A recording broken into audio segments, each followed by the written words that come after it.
but I would have thought we would have seen something a little bit different from the Springboks in this game, while still keeping that kicking game kind of evident throughout that one as well. But I've been saying the same thing for week and week and week and week and week. It's just like, man, I expected South Africa to come and win this game. I expected them to come and play better the second game against the Wallabies.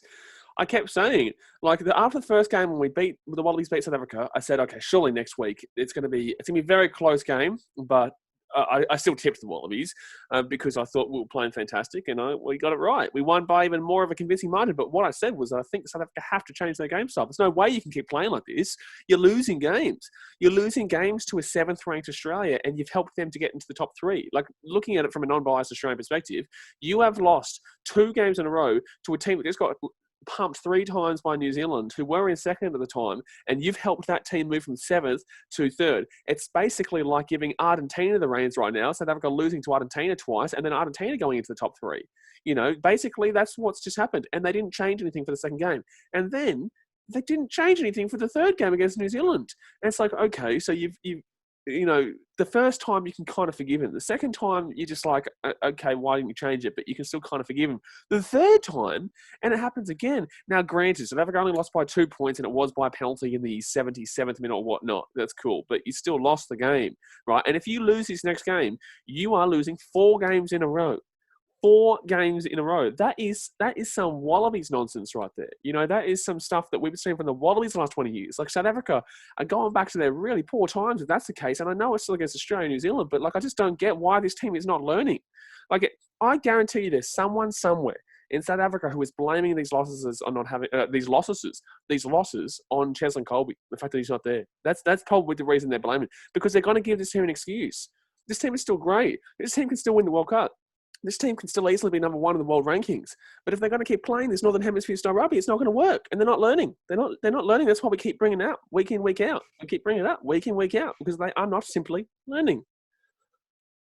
Yeah, fair enough. Do you agree or disagree? I feel like next week I say it every week, and I'm going to say it again. And I'm hoping for the best. Fingers crossed. South Africa, they're going to bring something a little bit different. They're still going to be the kicking game. I feel like they're going to cut it down from 36 to probably around 30, but they're going to have a little bit more running game added into this. They need the injection of Cobus Reinach. I think we saw him in the game. Was it up against the British and Irish Lions that he was able to have that runaway try from the interception? Or actually, it might have been that first game up against Argentina, if I'm not wrong. And his injection of pace at number 9 and the willingness of wanting to run that ball around the side of the breakdown, because Faf de Klerk, I can't remember the last time we've seen him pick the ball up and run it around the side of a breakdown. And I don't know whether or not that's just my brain. No, I can't remember Faf de Klerk doing any little runs. No. Whereas you see the likes of it, as an example, a Tate McDermott or someone like that. He's brilliant at that, yeah. Who will constantly, same with Nick White, they'll constantly go up to the line and try and lure in the defence. But then for the All Blacks, they can afford to have a couple more men back covering that kick, because they know that he's not going to try and pierce the gap around the side of the breakdown. So if he came out in the next game and just well and truly went for a running game as well, I feel like it would stump them quite a bit in that regard, because they wouldn't be used to seeing it. So maybe he's been saving it for this game in particular that is coming up. That is if he gets a starting jersey, because at this stage, the way that some people have been talking about it, he'll be lucky to be on the bench for this next one. But I think if they go with someone, and the same, I want to say it's slightly the same for Handré Pollard at 10. I don't think it's quite been working out for them. He's had a horrific rugby championship. Would you say that that's down to having the combo with him and de Klerk together, though, in terms of both being that kicking mindset? Why is Elton Jantjies not getting a crack? Because no one in South Africa really likes him, unfortunately. I've been seeing opposite, actually. Everyone's been complaining why Elton Jantjies isn't getting a crack. That's why I asked the question. I saw quite a few people even still, because I believe he must have had a bad couple games a wee while ago, because he was one of the standouts, and I believe it was that first game up against Argentina, but people were still going, where's Pollard? Why is he not there rather than Jantjies? Jantjies isn't good. But I think from what I've seen recently from Herschel Jantjies, he has actually been, Elton Jantjies, I should say. He has actually been not too terrible. I know people want to see Johan Horsen, which is a name that maybe you have heard of a little bit. Well, I want to see Elton Jantjies. Is that because you haven't heard of Horsen? Or? Yeah. If this guy is looking the goods, then buddy, bring him in. But I want to see Elton Jantjies, because I think it's I think that it'd be wrong not to kind of move into a different... Like, Andre Pollard's not been having a good tournament at all. He's had a horrific tournament. Why stick with someone who's not doing great? And I know that Pollard is very good, can be very good, but he's not having the tournament. So why stick with someone who's not playing well to not bring in someone who didn't play well previously, but maybe he might... Because we know that Jantjies has the talent, or who's this guy you just said? Johan Horsen, although he was possibly looking at selection, but then he ended up getting COVID, unfortunately, which did cut him out of the picture. But I believe they've still got Mornay staying in Australia, if I'm not wrong there, which I know is one of those 50-50 ones. If it was the last game of a British and Irish Lions, Mornay Steyn, I believe. I know it's Steyn, but is it Steyn or Stein?